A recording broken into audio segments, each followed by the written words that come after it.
Good evening, this is Gabriel Jackson, and welcome to BJC Mitzvah Day, number 124, part 1, a new mitzvah. The prohibition to sever the head of a bird, Chatas offering, sin offering. I know the hour's late, I was having technical problems, I apologize with my phone carrier.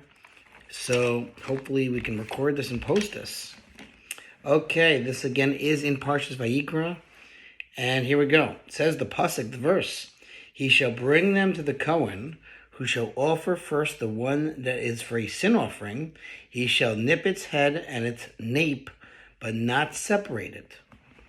As Chinuch indicated in the previous mitzvah, there are certain instances where one is required to bring a bird, Chatas offering, sin offering, to atone for his sins.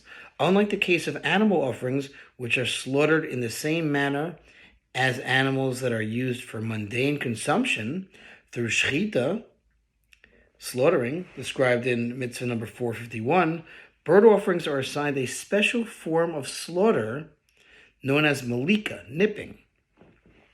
A bird can be offered either as a chatas, a sin offering, or as an ola, elevation offering, and the malika procedure of a chatas is somewhat different from that of an ola.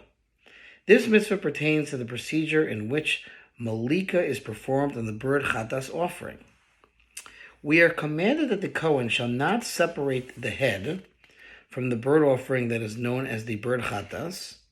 That is, he shall not sever the head from the body when he performs malika upon it. As it is stated, he shall nip its head and its nape, but not separate it. Before explaining this mitzvah, the Chinuch describes the malika procedure.